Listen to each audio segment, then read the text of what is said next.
Hello students, welcome to Vidya institute.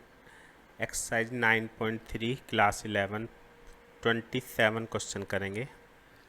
Find the value of n so that this expression may be geometric mean between a and b। ये जो expression है a और b के बीच में geometric mean है। अब सभी को पता होना चाहिए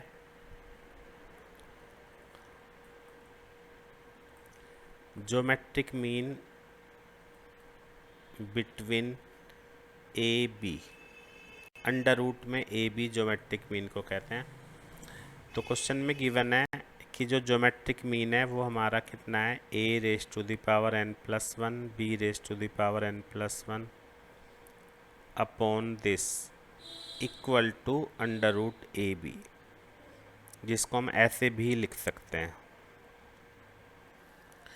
क्रॉस मल्टीप्लाई करते हैं तो a की power n plus one plus a को इससे करेंगे तो ये हो जाएगा a की power n plus half into B raise to the power half.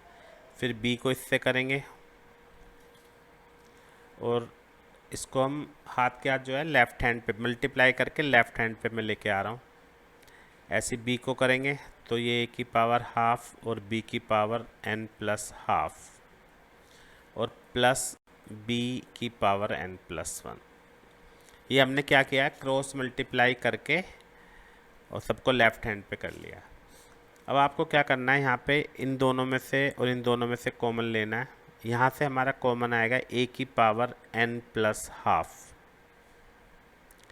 तो यहाँ बच गया a की पावर हाफ और b की पावर हाफ। कुछ स्टूडेंट्स को इसमें कन्फ्यूजन हो जाता है, तो मैं बता रहा हूँ कि n प्लस हाफ और n प्लस वन में n प्लस हाफ छोटी टर्म है तो उसको कॉमन लेंगे तो यहाँ पे हाफ बचेगा ये, ठीक है। इस तरह से ही अगर हम यहाँ पे लेते हैं तो यहाँ पे b की power n plus one upon two common आ गया इक्वल टू 0। तो ये हमारे फैक्टर्स हो गए, जिसमें दो फैक्टर आ गए n प्लस हाफ, b की power n plus half and a की पावर हाफ माइनस b की पावर हाफ। इनको अगर हम अलग अलग 0 के इक्वल रखेंगे तो यहाँ से हमें n मिलेगा। यहाँ पे हम इन दोनों को ले लेंगे तो ये हम नॉट इक्वल टू लगा देंगे, क्योंकि अगर a और b दोनों इक्वल होंगे तो उनके बीच में हमारा ज्योमेट्रिक मीन खुद वही नंबर हो जाएगा। तो n निकालना है, इसलिए हमें यहाँ से करना पड़ेगा इसको आगे। तो ये हो गया n plus half equal to B raise to the power n plus half. तो a अपॉन बी, इसको अपॉन में ले आते हैं, इसकी power n plus half equal to 1 को हम लिख सकते हैं a अपॉन बी की पावर 0।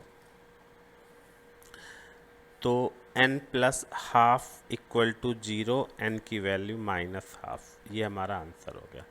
तो ये क्वेश्चन था, काफ़ी इंपॉर्टेंट क्वेश्चन था। उम्मीद है सभी को समझ में आ गया होगा। स्क्रीन पे प्लेलिस्ट आपको नज़र आ रही होगी, geometric progression class sequence and series class 11 की, वहाँ से आप और भी क्वेश्चन देख सकते हैं। Thank you very much.